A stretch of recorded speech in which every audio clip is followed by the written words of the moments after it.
All right, everyone, welcome to the Winter Speaker Series. So pumped to see everybody in the house on this magical snowy evening. Don't forget, your raffle tickets benefit the Scotty Lapp Foundation. Beers from our friends at Alibi and Best Day also benefit the Scotty Lapp Foundation. And there are some amazing friends around the room. Stop by and check them out.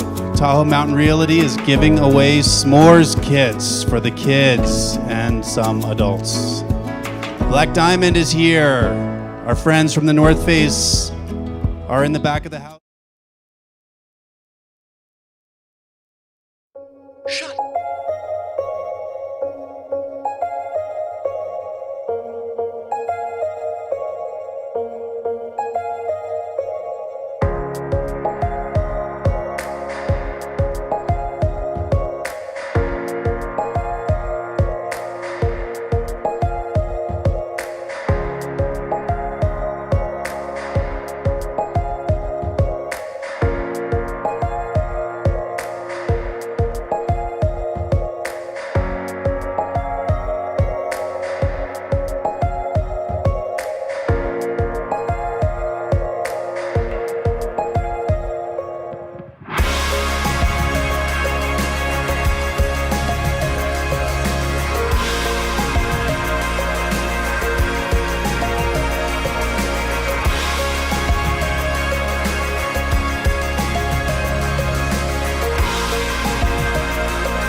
All right, everybody, thank you for fighting the parking issue. Brave souls we have in the room this evening. Awesome stuff. Thank you all for coming. This is the Alpenglow Winter Speaker Series presented by the North Tahoe Chamber. A big shout out to our local sponsors, Alpenglow Expeditions, the Forest.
Shut up and sit down.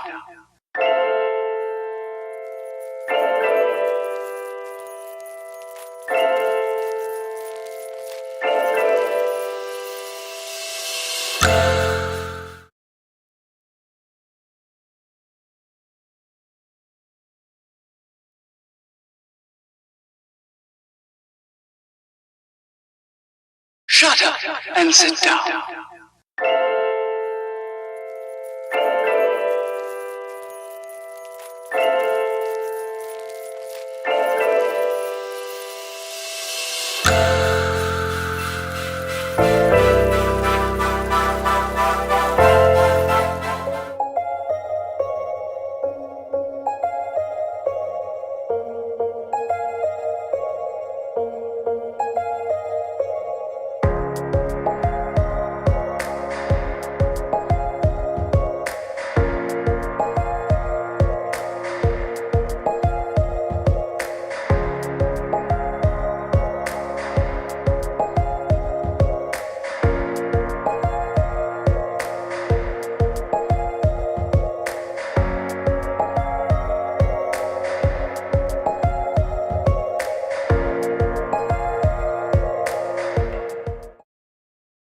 Shut up and sit down.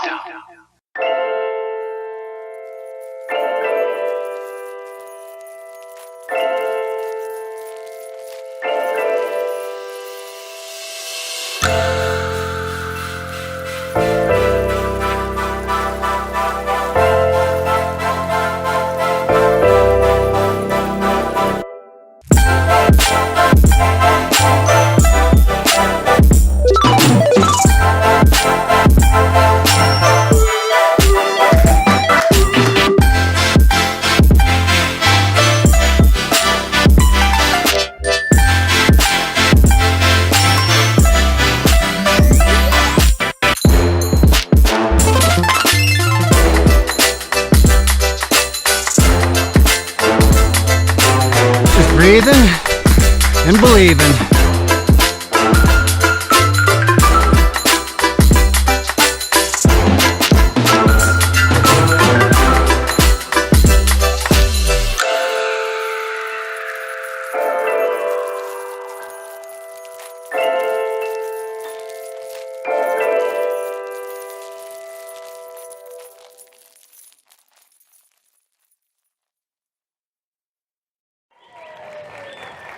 Ladies and gentlemen, welcome to the Alpenglow Winter Speaker Series. Please give it up for your host, Brendan Madigan. Hey everybody! How you guys doing tonight? Come on, it's freaking snowing outside. How you guys doing? Yeah, it's more like it. My name is Brendan Madigan. I'd like to welcome you to the kickoff of our 19th annual Alpenglow Sports Winter Speaker Series presented by the North Tahoe Chamber. You guys psyched or what? You ready for an amazing show? Yes. We've seen it. It's awesome. You guys are psyched. You ready to raise some money for the Scotty Lapp Foundation? Yes. Right? You ready to hear from iconic North Face snowboarder Leanne Pelosi, one of the best to ever do it? I know you got more vibe than that for Leanne. Come on, y'all. Yeah, thank you. All right, so before we start, I need everyone to do me a favor. Go ahead and stand up, butts out of seats. I saw Jeremy Jones here. I know he didn't ride very hard today. So I need you all to do me a favor. Regardless of who you're sitting next to, turn to your left and then turn to your right and give your neighbor a hug. Let's go, John Morrison. Oh, Brendan hug sandwich. I get to give Cove a hug. Yay, hug. All right, hands above the waist, everybody. Hey, y'all, I didn't say sit down. Stand back up, come on. Dang. All right, to celebrate, we've got 4 people around the room with some amazing throwouts. There's like 100 hats to throw out. So, y'all better give it up and earn it. Brett Smith from DeForest Architects over here. We got a little homie in the middle. Come on, you got to earn it. Let's hear it.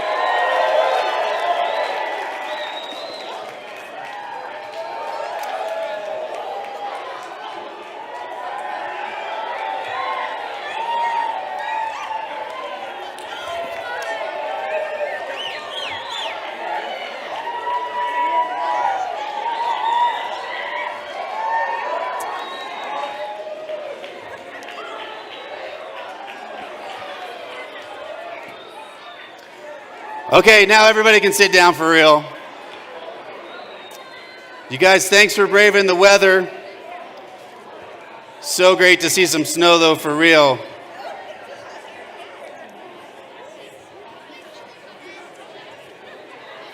All right, homie.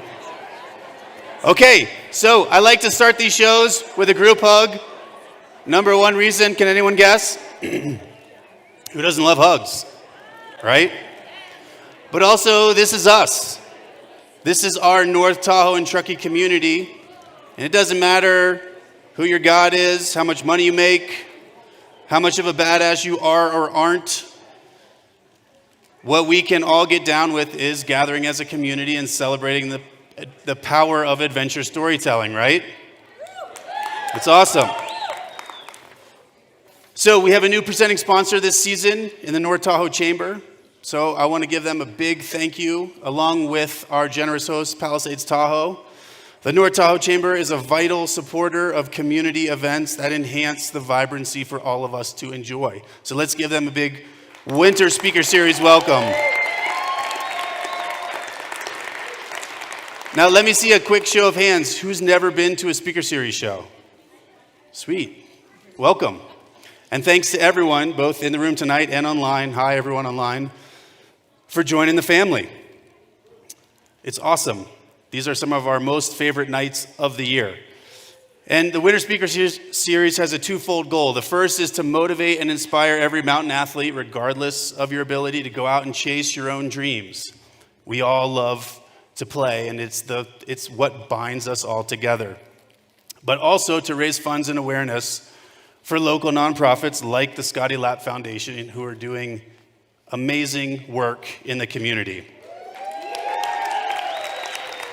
So we're biased, that's obvious, but we believe these nights, they're unique, they're electric, they're powerful. These stories aren't just of some world-class athlete getting rad. They are about the human condition, suffering, accomplishment, overcoming challenges, all the things that we can all connect with on a personal level. And these nights allow our community to be amazing like we are and go out and make the world just a little bit better of a place, which is special, right? We need that right now. And our structure is simple. 5 shows a season, 5 world-class athletes. If you can think of the biggest names in the industry, they've probably spoken here in the last 20 years, and some of them are sitting in the room tonight. Jim Morrison, Michelle Parker, John Morrison, Jeremy Jones. These are our neighbors, so let's celebrate that. Our one unicorn, just to throw it out there, if anyone has a personal connection, is Jimmy Chin. If anyone can help me, go get his ass. I want to talk to you. So we have in-person, online viewing opportunities. If you don't want to brave the storm, you can watch it from home in your pajamas. 2 giveaways per show, one in person and one online. And generally over $20,000 of equipment to give away per show. That's a lot of equipment. Can anyone do that math real quick? 5 shows a season, 20 grand a show. 100 grand of equipment? Holy crap.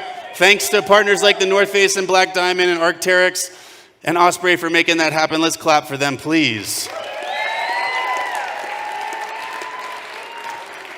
And since 2005, the Winter Speaker Series has raised almost $2 million for the local nonprofit sector.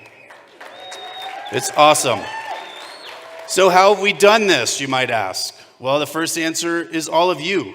Your generosity is amazing and commendable, and we love you for it. The tickets you buy, the beers you buy, all of that goes to the nonprofit beneficiary of the evening. But we also have a group that we call the Donor Party, which is about 110 individual community members who are concerned with the health of our community. And they make a per-season, tax-deductible contribution, 100% of which is shared to the 5 groups that we pick each season. Last year, we raised $350K. This year, we're already tracking at over 300.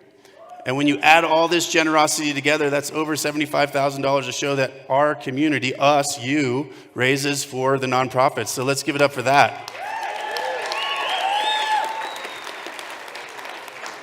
And we want team members, whether you can donate $100 or $100,000, like come talk to me about the donor party because we're doing it together. And when we put that type of capital into small and medium-sized nonprofits like the Scotty Lapp Foundation, it changes the trajectory of that group. But as you can imagine, we can't do it alone. All these amazing brands, international brands, global brands, like the North Face and Black Diamond and Osprey, but even more so the local companies, like Prosser Building Development, a new sponsor this year. All of these great companies that donate their hard-earned money so we can keep this series free for all of you. So let's please give it up for them. Let's give it up a little more for them. Yeah, sweet. Okay, so with that, I'd like to welcome Amy and Jason Lapp, not to the stage, but to the big screen. They spearhead tonight's nonprofit beneficiary, the Scotty Lapp Foundation. They are amazing people, and if the most beautiful things are born from the greatest adversity, they are the definition in the book.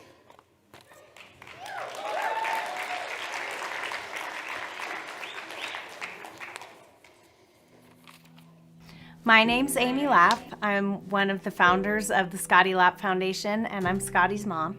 And I'm Scotty's dad, Jason. We want to say thank you to Alpenglow and the donor party for their partnership in having us as part of the speaker series this year. For a local, new, community-based foundation, this means the world to us.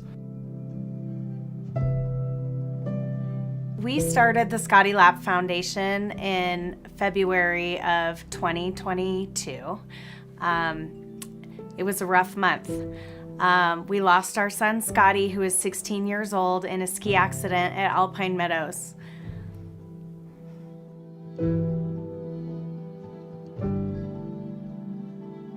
He was an amazing kid, and we wanted to honor him. Even on that last day, he was having the best day ever, rocking his pink sunglasses, and his comp run was up at Bernie's Bowl, and he's skiing down, and his ski came off and was stuck at like a 45-degree angle in the side of the mountain. And at the free ride comps, if your ski comes off or you fall down, you have to give a head tap to say you're okay. And Scotty didn't just give a head tap, he head tapped, and then he's like shaking his fist and smiling. And that's the silhouette that we used here for the foundation logo. Scotty was a great kid, full of energy, full of life. He always had some sort of project going. So we were in the fall of 21, had just moved here, and Scotty was skateboarding a lot before it started to snow, and came home and said to me, "Hey Mom, guess what? I'm friends with the sheriff." And I was like, "Why are you friends with the sheriff, Scotty?" And I was slightly nervous. And he said, "Well, you know, we skate in Tahoe City and all over the North Shore, and there's nowhere for us to go. The closest skate park is in either in Klean or in Truckee, and none of us have our license. So I would really like to help my friends organize to get a skate park built in Tahoe City." I told Scotty to let's get through the ski season, and in the spring we would get organized and we would try to figure out how we could get a skate park built here in town. Unfortunately, Scotty died suddenly, and minutes after his death, I looked up to Jason and my son Ryan and I said, "You know what? We're building a skate park."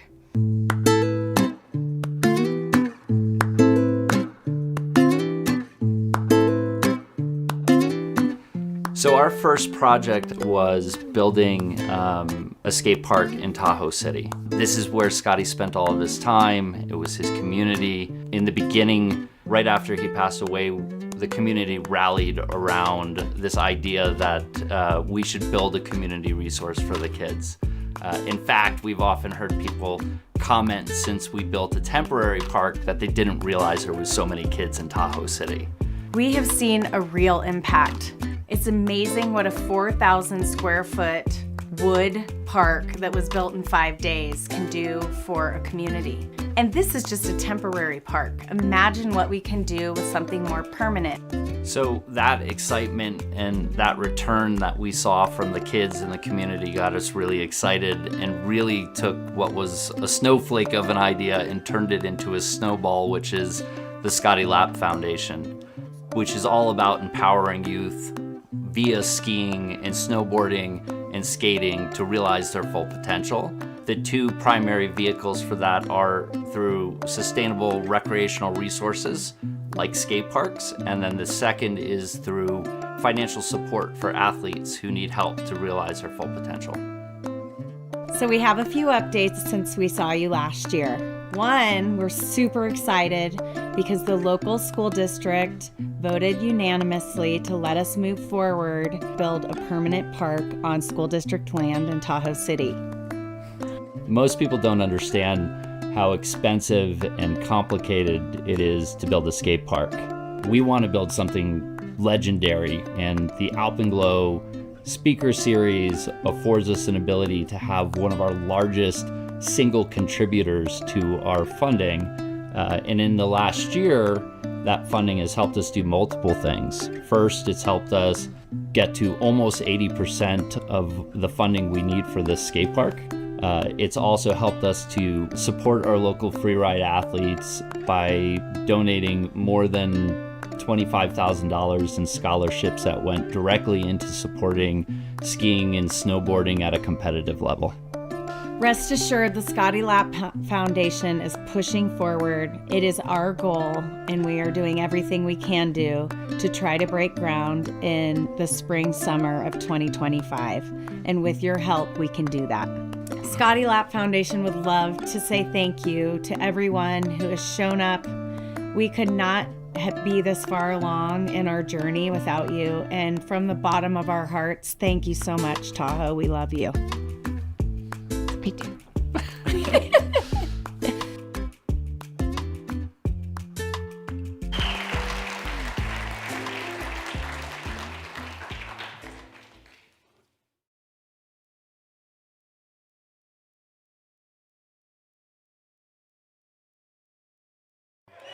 All right, sweet. Okay, we've got 10 prize packages.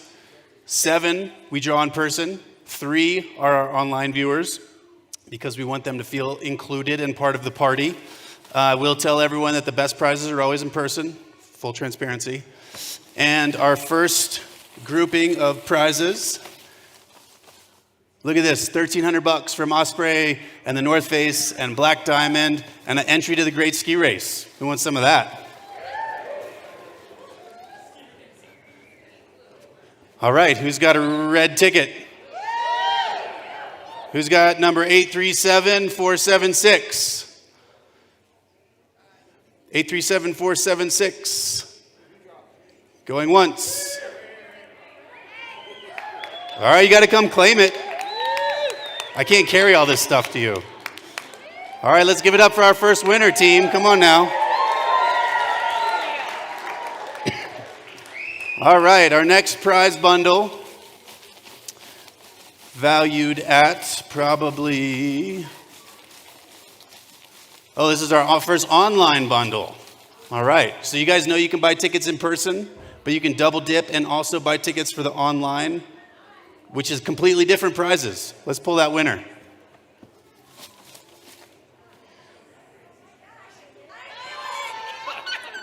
You know Angela? Sweet. Okay, so Angela just won some amazing stuff from all these supporters. Let's clap it up for Angela. All right. Next up, our second in-person prize bundle, $1,400 worth of gear from the North Face and Black Diamond and Bubs and a Great Ski Race entry. All right, y'all, who wants to win that? All right, I got a blue ticket. 246615. Cove, did you win? Cove is doing the Great Ski Race. All right. Does everyone know Cove is the younger brother of Zeb Schreiber? And Cove's parents are about the nicest humans on the planet. All right, prize bundle number 3, our in-person package, $1,600 of gear. You guys want a puffy from the North Face? Arc'teryx backpack. Who's got a blue ticket? Blue tickets are psyched. 246-191. Blue ticket 246. All right, winner. Is that Thielen? Damn, we should have had the Lakey poles. The Kesley skis. There you go. You want that one?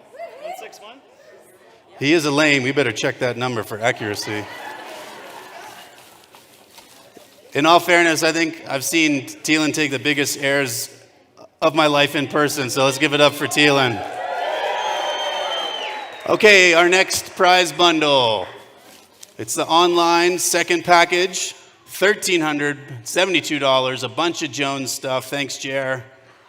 Sarah Lissagore, is she here? Oh, 2 out of 3 Lissagores. All right, Sarah is pumped. All right, next up, the dollar amounts are increasing. $1,800, some new Black Diamond Impulse skis, skins, a wool base layer from Arc'teryx, a North Face gearbox. Man, you can't make these prizes fit in that gearbox, probably. Who's got a red ticket? 604-169. Going once. 169. 604-169. All right. Sweet. Love the enthusiasm. Because you just won $1,800 of stuff. Okay, next up, our 5th in-person prize bundle, $2,000, more Black Diamond skis and North Face apparel, Osprey backpack, a Bubs bundle of goodness, and some Arc'teryx gloves. Who's got a blue ticket, y'all? 737-944. 737-944. All right, we got a winner. It's Michelle. Is that Michelle? Oh, sorry, Jenna. It's bright up here. We know you're honest, girl. Come on, claim that stuff. Let's clap it up for Jenna. Come on, team. Okay, next up. It's an online giveaway. Jones Snowboard. One-night stay at the new Evo Hotel in Tahoe City. Jason Steves, are you here? All right, Jason Steves, online winner. You're pumped, dude. $1,650 worth of goodness. All right, we're getting towards the end. $2,300 of goodness. All kinds of snowboard stuff this show because Leanne is a snowboarder and a rad one at that. What color you guys want? What was that? I got blue. 246. That person bought all the 246s. 665. Maybe they didn't. 246. 665. Going once. All right, winner. Come on, Diane, we trust you. What are you going to do with that snowboard, though? My grandson. Grandson, all right, Christmas gift. Does everyone know Diane Miller? All right. Okay, next up, our grand prize. $2,500 worth of stuff from the North Face, K2 Osprey, Black Diamond, Bubs, and Nikwax. What color, y'all? What color? All right, I got red. 604. Who's got some 604s? Double winner. 604-019. 604-019 going once. Going twice. All right. Going 3 times? All right, redraw. What color, y'all? What color on the redraw?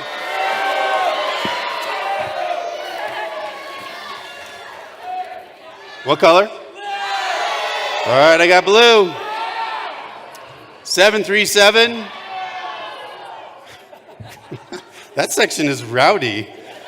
737, 934. 737. Jenna, did you win? Double winner, grand prize. Come on, girl. Damn, give it up.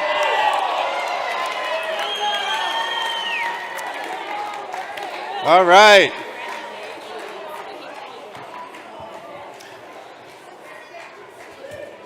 Awesome. We haven't had a double winner in quite some time. My favorite winner was still Cove Schreiber, saying.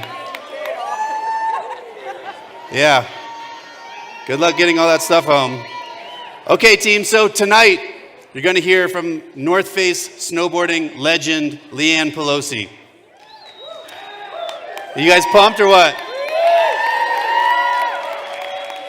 In her show, Unexpected Turns, Leanne shows us that life doesn't always follow the path we expect. I hope you enjoy how she's pushed the boundaries of backcountry riding and embraced the duality of motherhood and complete badassery. Come on, y'all, let's give it up for Leanne.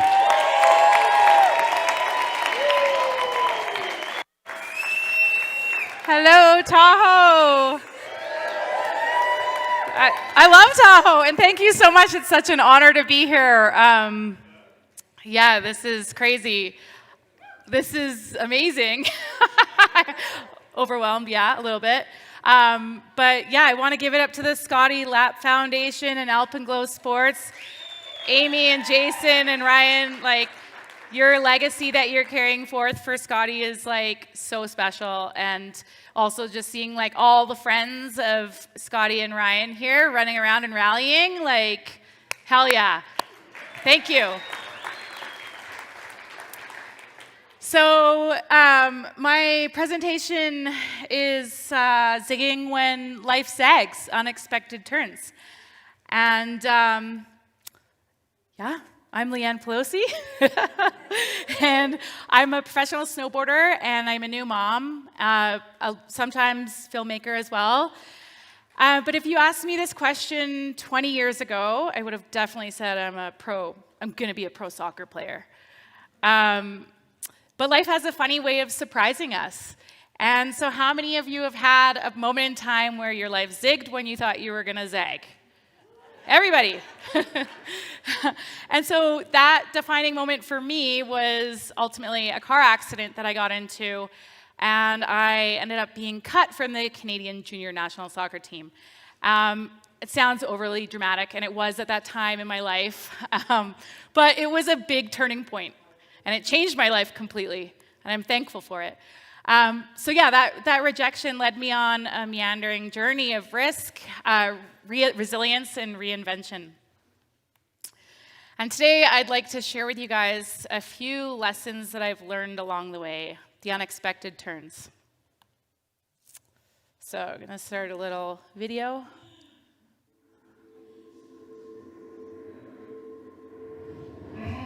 Scholarship and a spot on the Canadian junior national soccer team, and I lost it all on a Christmas shred trip. I started snowboarding in the late 90s when snowboarding was a fringe sport. At university, our coaches frowned upon it. There was this unspoken rule that we weren't supposed to do that.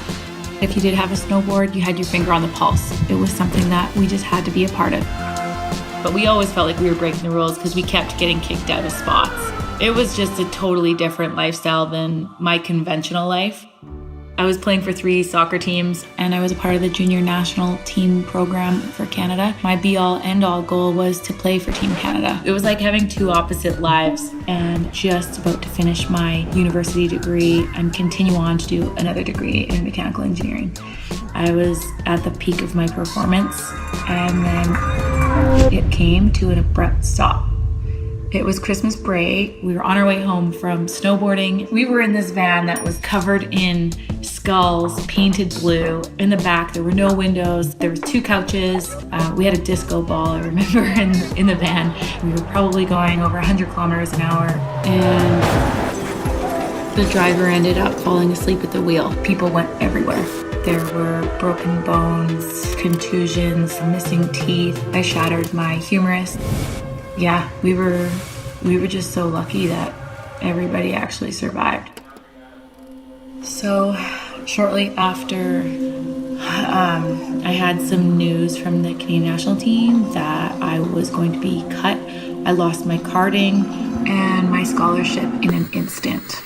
They said, you were snowboarding, like, is that even a sport? You ruined your life. I felt a huge sense of guilt that I had betrayed my coaches, teammates, my parents that had supported me since day one, and it was my fault. But my brother reminded me that snowboarding was something that I could still do. I didn't need anyone's approval to be happy in the mountains.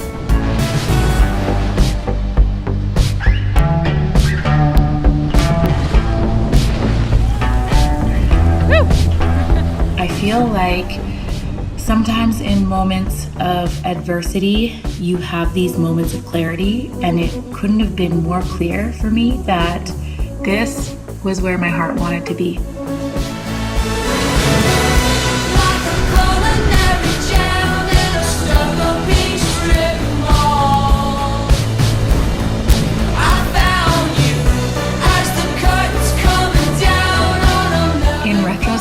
What I thought was the worst mistake ever ended up being the best mistake I ever could have made. It's a constant reminder that adversity is an opportunity to grow stronger.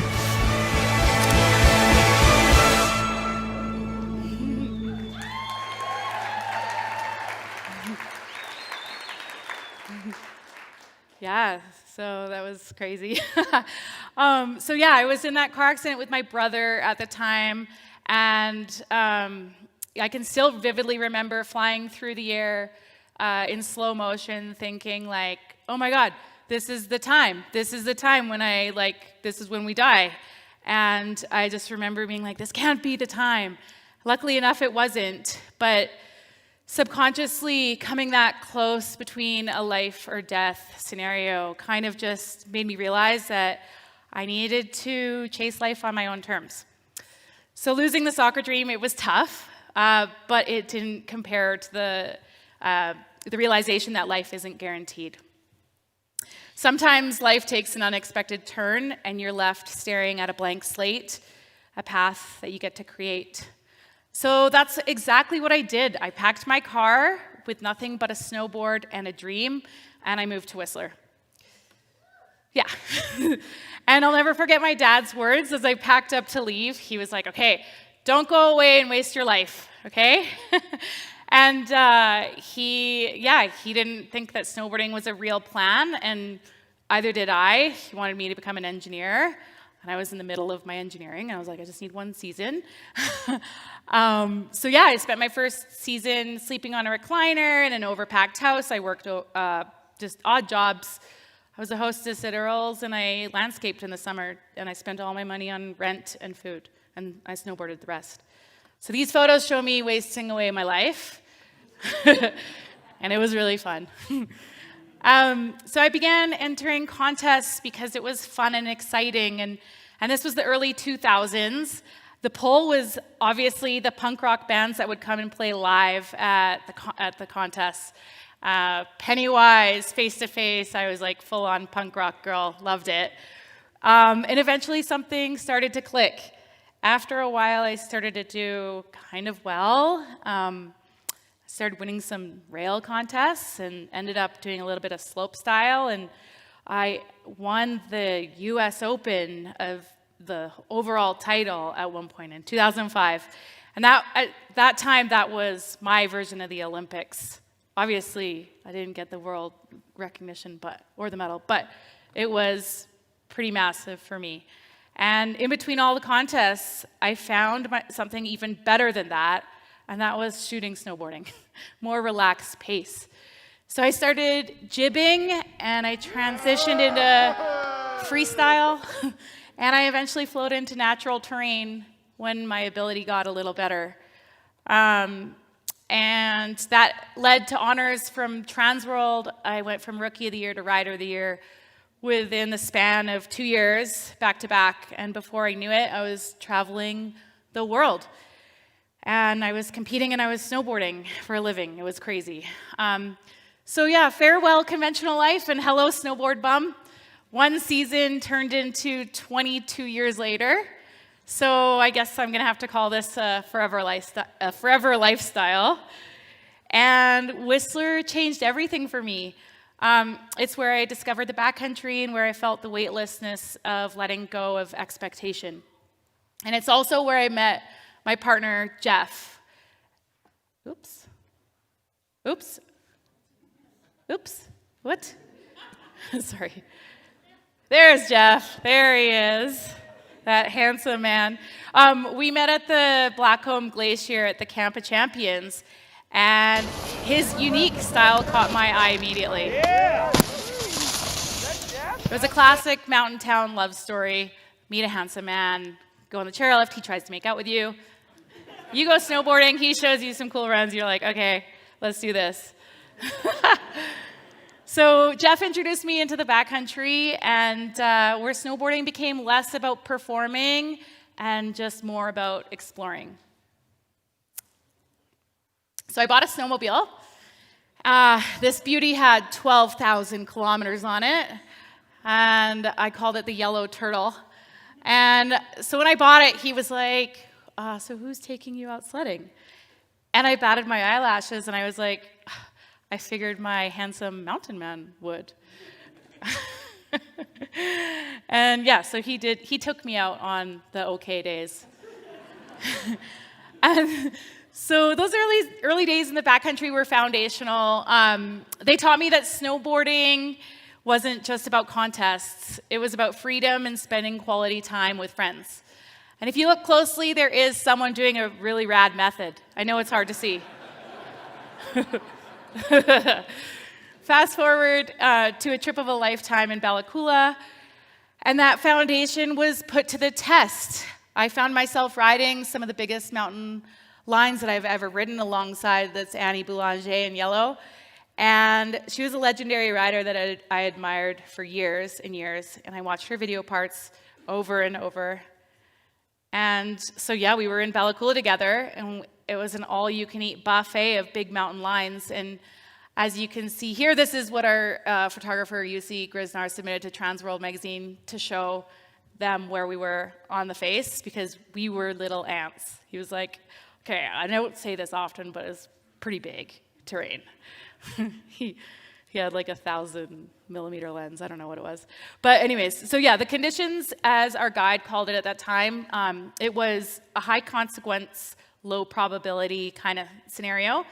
That means there was a huge avalanche cycle the week before we got there, and it had just stabilized. So kind of gave us a rare opportunity to ride these dream lines in perfect conditions. So here's Annie and I riding a line together. She sent me first, and she's like, just go fast. And the power of Annie, like legendary Annie behind me, but also discerning, like go fast, you're slow. Gave me a little more uppity energy because I didn't want to screw it up. So it felt like terminal velocity for me, board chattering, 2 or 3 turns down this thing. And I get to the bottom and she's like, why did you go so fast? And I'm like, you told me to go fast. But we made it down and it was amazing. It was a line to remember. Being able to ride something like this is rare when you're in like big terrain. So that was pretty cool. And we kept picking lines off to ride. And this particular one, Annie was like, Leanne, you got to keep it on the ground. I told everyone that I was going to do a double line from the top to the bottom, the obvious cliffs. And when I got dropped off there in the helicopter, I was like, oh, yeah, Annie was right. I'm going to zig this one. And so I went around it.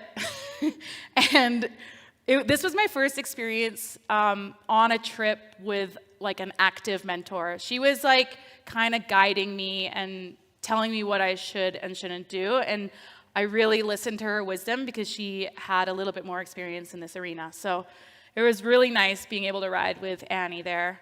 And this captures Annie to a T. So in her off season, she's a surfer, and she's getting like straight barreled. And I just think like, yeah, this is an example of where technical mastery and self-expression meet.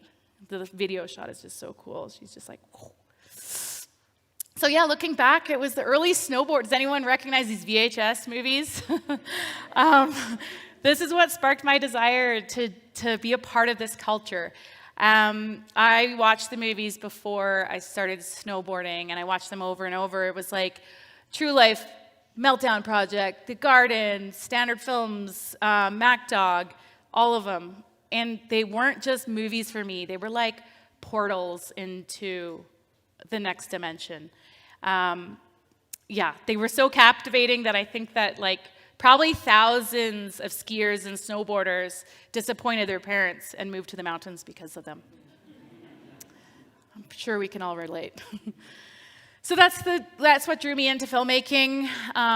It was the chance to be the instigator to do the same thing that I did and chase that mountain lifestyle. I launched Runway Films in the early 2000s. I was still a gibber, and I naturally found myself gravitating towards powder. It wasn't just the thrill of the terrain that drew me in and the adrenaline shot that we all love. It was about immortalizing those magical moments on film where the line becomes a dance and the mountain a backdrop to our unique stories. The raw beauty of the mountains, it never gets old. Every time it's different, from the sparkle of a snowflake to how the snow changes the landscape each season. And as much as I'm drawn to the beauty of the mountain, there's something even more profound about the feeling of moving through these mountains to the beat of our own drums. It's an experience that's almost impossible to put into like fancy words. It's just epic. Can't explain it any other way. And it's a connection that binds us to nature in such a powerful way. Capturing the grace, style, and strength of women in these spaces is as much about celebrating their presence in the mountains as it is about revealing the art in their movement, highlighting their individuality and self-expression. So it's a reminder that the mountains are there for all of us, no matter who we are. So stepping back into the early 2000s, I'm sure you guys recognize these beautiful faces, Annie Boulanger and Victoria Jalous. At that time, backcountry careers for female riders, like in the backcountry, were almost non-existent. But these two women were doing fine. They were totally showing us what was possible in big mountain snowboarding. So I wanted to do that, and I left the contest scene. Remember the X Games, my last X Games contest, I was like, I am not into this. I am going to go to the backcountry. And it came at a cost. I lost most of my sponsors, everything that I had worked so hard to gain. And it felt like starting over and stepping into uncharted territory. It didn't come easy to me. Chasing this dream was really humbling, and it demanded skill, patience, resilience. And so it gave me a chance to rediscover myself, and each step on the way gave me a chance to build for it was the next building block for the future. So over time, the momentum became clear that women were pushing boundaries in the backcountry. This is 2014, and I'm sitting around a dinner night table with Helen and Robin and Marie and Annie and Hannah, and we're just sitting there talking about like what were our plans for the season, what are we gonna do? And it just dawned on all of us that we have all been the token women in projects, so let's change that. So that night, Full Moon was born. And the idea for Full Moon was that we could lead in this space. We created our own vibe, and we brought the best in the sport together, the legends, and the Groms, and who have now gone on to carve their own unique paths in the sport. So on a trip to Baldface, there's Tina Bassich on the left-hand side. She shared a funny story from back in the day, one of which I remember her saying that she bought her first pair of snowboard boots at 7-Eleven, And at the same time, she used pizza boxes to give herself armor to bash the gates in the snowboard races. And here she is about to drop in to a run with some snowboard artifacts, I think, because that board was about 30 years old, and Tom Sims personally gave it to her. And she had a jacket to match. She was full of legendary stories. It was so rad. So yeah, of course, making a snowboard movie isn't easy. We did anything and everything to make it happen. And one of my most memorable moments was selling a lock of Annie Boulanger's hair on Kickstarter, which funded a tank of sled gas to get this shot. So thanks to whoever bought that. Don't know if you're in the crowd tonight, but that shot wouldn't be possible without you. And when we started filming for Full Moon, there was actually no snow at home in Whistler, which is where we planned to film the entire movie. And so we checked out snow forecasts, and we were like, okay, where's the snow? It's got to be somewhere in the world, and it was in a place called Alagna, Italy. So what do? We pivot. We zig our way out of our Whistler bubble. Okay, we finally leave, and we follow the snow. So this is Marie and I finding it. And we were really serious about following the snow, but we didn't take ourselves too seriously. And that is what I loved about this crew and snowboarding in general. So that playful spirit carried on over to Full Moon. And later that year, still no snow at home, we ended up following the annual pilgrimage to Alaska. And we blended the intense riding with pure joy, camaraderie, and the determination to forge a future for women in free riding. And there was 6 of us at the top of this face. It was called Tomahawk. It's a famous face in Haines. And nerves were at an all-time high, but we were stoked. And as I stood there, surrounded by some of the best female snowboarders in the world, I felt this deep reassurance that we were on the right path. And that was a proud moment. That's us at the bottom, just so stoked. And for Jamie Anderson and Elena Height, it was their first time riding in Alaska. And seeing where their careers have taken them since has been a joy to watch. This is Elena Height. She's in the crowd. Let's give her a whoop whoop.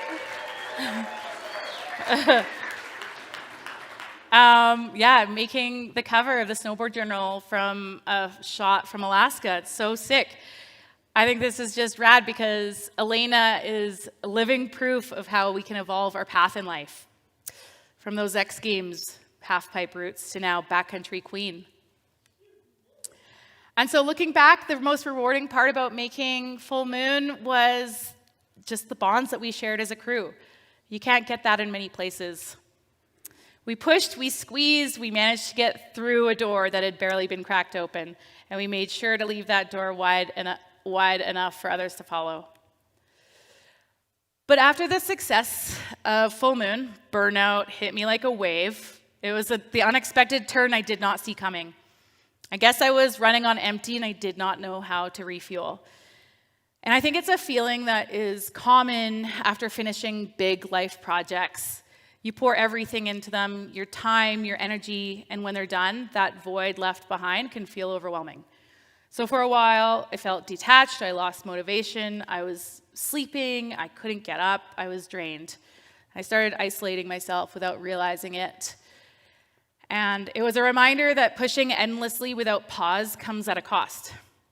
It forced me to confront what happens when we lose the balance between ambition and rest, and between giving our everything and not giving ourselves enough. So I needed something to pull me out of the fog, and for me, movement became my medicine.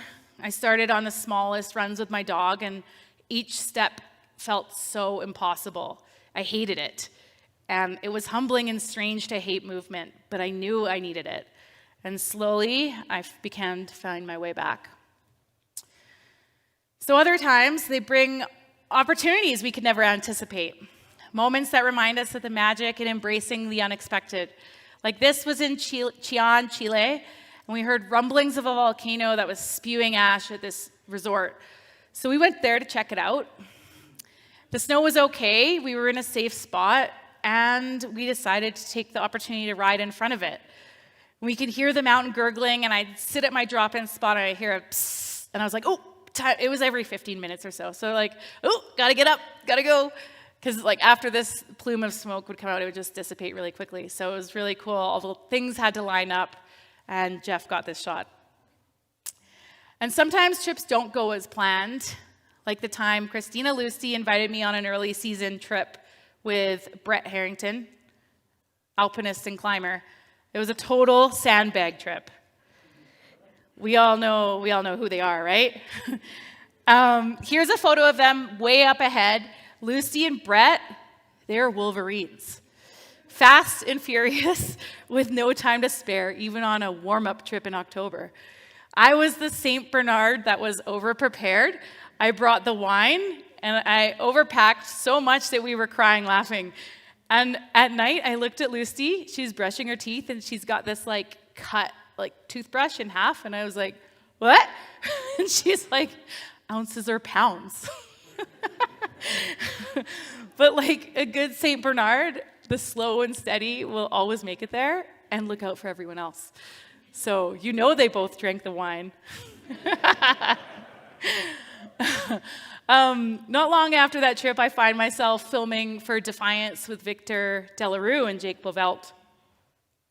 Day one, filming with Defiance, this is what happens. I picked what I thought was the safest line on the face with no real features other than the one that I aired off. And then out of my peripheral, I was like, oh no, you'll see in a second. It's like, boom. I'm like, oh shit, I'm in it. And it's just so crazy because when you're in a situation like this, like, it's wild how your instincts ground you in calm while every bit of your experience kicks in. This is flow state. I zigged the right way. I kept my board at a 45-degree angle. I barely made it out of the storm. I got my nose up to a safe spot under a rock on the right-hand side. And so looking back, yeah, it wasn't fun. It feels like this moment was a metaphor for my life. Sometimes the only way forward is to pivot and navigate the chaos as it comes. And it made me realize that no matter how much experience you have, the mountains don't discriminate. So reflecting on that avalanche was another stark reminder for me to keep reinvesting into my education. And so I built up on my operations level 1 and my avalanche advanced search and rescue. And I wanted to take the next step and get my CSGA. In Canada, it's CSGA. Here, it's AMGA. And here's a proud moment of Robin and I getting our level 1. Yeah.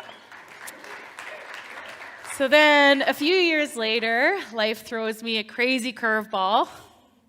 At 40, I had what the nurse called a teenage pregnancy, which makes me laugh. But honestly, it was the shock of my life. But I was with Jeff for like a long time, so like 20 years. And I wasn't really sure how to navigate this chapter. Like, we were doing great without kids. I didn't know if I wanted kids. So I called Hillary, our team captain at the North Face. She was the first person I called to share the news. And her words flipped a switch. She was like, oh, this isn't the end, it's a new beginning. I'm so stoked for you. This is awesome. And you totally got this. And I was like, oh my God, do I? And she shared that when she was pregnant, 6 months pregnant, she remembers ripping Alaskan lines and like, yeah, you should do that. And so I actually just did that. I was like, okay. So I took her advice and I went to Alaska with a baby in my belly, 5 months pregnant. We kind of got skunked, but got to ride this nice, mellow line. And I have a quote from Hillary that I think resonates. I think it's truly, truly a necessity to have a passion as a compass in life. But to have a passion on some levels really sucks and it's hard. And if it's worth it, you're going to fall on your face several times on your way to like sort of reaching the goal that is the fulfillment of this passion. Yeah. It's a good life motto. I love how eloquently she speaks. Thank you, Hillary, for inspiring me. And so, yeah, here's our little baby. And as we prepare to welcome this, we look like so green right there. Like, what do we do? Yeah, so we were like, we need the perfect name, something meaningful, something that reflected who we were, maybe somewhere where we've been before. And we decided to name our son after our favorite snowboard run in Whistler. Anybody ridden Kybers before in Whistler or heard of it? Kyber. So yeah, Kyber came into our lives and everything changed. The amount of love I have for him is absolutely overwhelming. And so is the shift in my identity. I used to spend my days crushing to-do lists and spending hours in the mountains with no restrictions. And now I'm forced to stop, slow down, and embrace the season of duality. Excitement to be a part of his life growing up, but also grief for the freedom of my past life. And that duality plays out every day. There are days where I feel like I'm crushing it on the mountain, and then I get home and I wonder if I was there enough for Kyber. And then there are days where I feel like I'm nailing it as a mom, but then I'm like, oh my gosh, my career is suffering.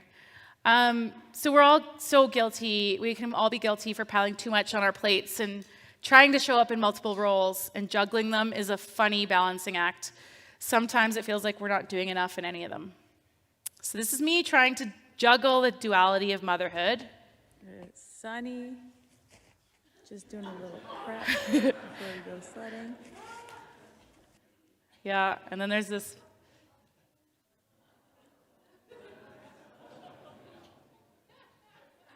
Oh, you can't hear the audio, but Jeff's like, where's my lunch? And then me just taking every second I can to like try to bounce back. Yeah, I felt like my head was in the clouds. I really like keeping it together for the first 15 months of Kyber's life. I was just all over the place. It was really hard. And I don't know why, but for some reason I decided to compete in the natural selection 7 months postpartum. Yeah. This is where mom brain hit me really hard. Before dropping in, I struggled with like extreme nerves on the top of the mountain. And on my second run, I let off a small wind slab that you can see here. And I couldn't shake this slide off.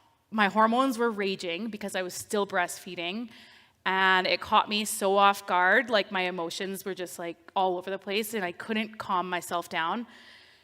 And so in turn, I didn't take my last runs because I had way too many intrusive thoughts. I feel like the world was coming to get me. I was like, what am I doing here?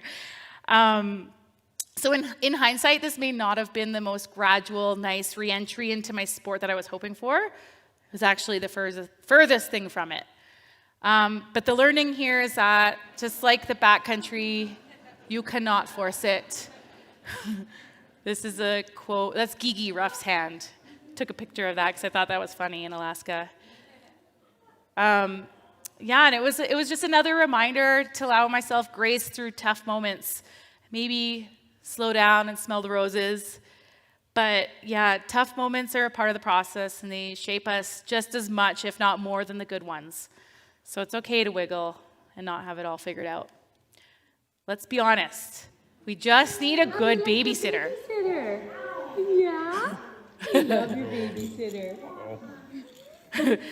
This is, he doesn't really look like that. This was our amazing photographer, Jeff Kryko, stepping in while we were filming in Alaska for Here, Hold My Kid, which is Elise Sogstad's movie. If you haven't seen it, it's really funny. It's on Red Bull TV. So yeah, motherhood has been by far the hardest chapter I've entered, but it has also been by far the most incredible. So to bring both worlds together, this is what some of my best days ever feel like.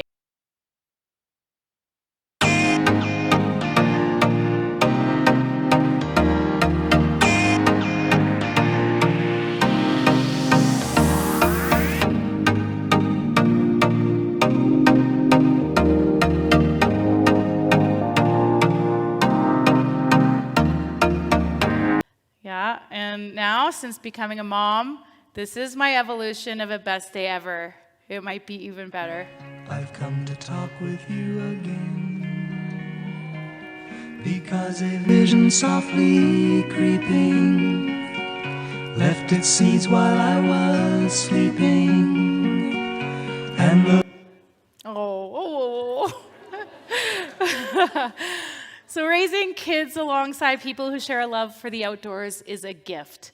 We have a rad mountain community, and we're so lucky to celebrate both family and adventure. It can coexist. And here are some local epic legends. I'm pretty sure we know them. Michelle Parker, Jim Morrison, and Elena Height gracing Khyber with their legendary presence. So yeah, between snowboarding, family, motherhood, community, I'm still navigating it all, and some days are harder than others. But in every challenge, there's beauty. In every joy, there's growth. And through it all, there's love. And the realization of the unexpected turn in life in becoming a mom and navigating my way through has brought me full circle to what I love most, and that's sharing stories that inspire and leading my life with a passion. So the next passion project is Full Moon 2, which will release in fall 26. Yeah. It's going to be a cool project. It'll release a decade after the first movie with a lens on all the women who are currently killing it in backcountry. And here are a few of the new fresh faces to the crew. I think Mia is in the crowd here, and she had photos. And Ellery. Yeah. It's going to be awesome. And so our original crew, I coin it the legacy crew now. They'll be out there making strides, and in a world that often glorifies the new and the now, it's easy to overlook the value of experience. But out here, the real currency is accumulated knowledge, patience, and respect for Mother Nature. Those who have weathered decades of storms and faced the risks of the lifestyle that know the backcountry rewards, those who take the time to understand its language. So I'm honored to be able to tie it all together and bring this project to life. Together, we will continue to share our passion and experience with the next generation. So to kick it off, we actually had 2 crews in 2 locations on 2 sneaky little trips last winter, even though it's a 2-year project starting this winter. But last spring we went. Mary Rand, Hannah Beeman, and Spencer O'Brien, they went to Haines, and they scored, like really scored. This is Mary Rand on a face called Three Amigos. And this is a quote from her. She says, "Just thinking about that trip and looking through my photos, I get transported right back to the moment. My palms sweat, and I honestly can't even believe it's me. It feels like another version of myself, completely in flow state where nothing else matters, except leveling my nerves by trusting myself and trusting everything that's brought me to this time and place here and now." And then this is a glimpse of what she got into, and I just show kind of like her headspace. There you go. There you go. Sit on your high point. Ooh. It's spicy. You got to give yourself some of that positive self-reinforcement when you're in terrain like that. And this is Hannah Beeman. I think it's Three Amigos as well. And she says, "It was a journey of what makes snowboarding so special. This trip was a reminder of why we all fell in love with Alaska. The thrill, pushing boundaries, taking chances, and being humbled was the magic that these mountains shared." And this is an epic shot. Once again, they killed it. This is Spencer O'Brien on a face called Wedding Dress. And that was most recently on a cover on Snowboard Mag, which is pretty sick. So that's rad. And then the other trip that we went on was in Norway at the same time while the other girls were in Alaska. And the crew was Marianne Hardy, Robin Van Gin, Marissa Krozek, and myself. And we were kicking off a relatively new aspect of riding for a full women's snowboard crew. I believe Jeremy Jones calls it Shralpinism. And this is Marissa Krozak. She may be considered an up-and-comer, and she hasn't filmed much before, but that's because she's been clocking hours from California to Washington, summiting mountains, and bringing her on this trip was a quintessential part of the mantra of Full Moon. She is the future, and she's already more comfortable on these peaks than any of us. And this is Marion Hardy. She's the current natural selection champion and holder of several freeride world tour championships. And in the present moment in Norway, she feels like she is ready to conquer the world, and her confidence is infectious. And Robin Van Gyn, my longtime shred friend, who has done a few things in snowboarding, and she's taking a mentorship role, but also still killing it and holding her riding strong, and she and I both feed off this ambitious crew. So 10 years ago, I never would have thought that we'd be here, human-powered begging peaks in Lofoten, riding 1,000-foot couloirs down to the ocean. Most of the time, ice axes were out. It was really, I thought it was going to be a mellow trip, and it was really scary. It was like, icy. So we went up one day, and Marion looks across the valley, and she spotted this epic triple couloir. And our guide was like, yeah, I think we can get there if we take a boat around the fjord. And we got a tour like 5 hours up, and then there's a cabin. I think we can get there by like the next day. And so we did that. We were like, let's do it. That sounds great. We took a boat around the fjord. It was absolutely stunning. And Marion nailed the triple couloir. This isn't actually a photo of the triple couloir, but she nailed it. You'll see. And we scored 10 days of high pressure in a row. It was an epic, but it was also a slog. So this is just looking at the fjord. It was absolutely stunning. And as we rode down these beautiful Arctic lines in Norway, I take a deep breath and let it sink in. Full Moon 2 has begun, and in that moment, I started to see how motherhood and snowboarding could coexist, a balance I never thought was possible until now. And as I reflect on my own journey that brought me here, I've come to realize that snowboarding has been my life's greatest teacher. The lessons I've learned in the backcountry have profoundly shaped how I navigate life now, especially being a new mom. And the most meaningful moments come from the unexpected turns, the zigs when we thought we'd be zagging. Whether it's pivoting careers or reimagining our goals, we're constantly evolving. And reinvention takes courage, the courage to let go of who we once were and to step into who we're meant to become. We can't control what's ahead, but we can tune in to where we want life to take us. The ups and downs are inevitable, but it's in this messiness that we truly learn who we are and what we're capable of. So take a moment to embrace the unpredictability of life, trust the future, and know that it's in those zigs and zags, the unexpected turns, where the most meaningful moments are waiting to be found.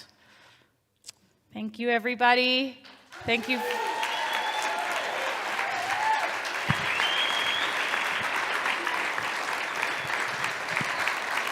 Thanks. Come on, y'all. Give it up for Leanne now.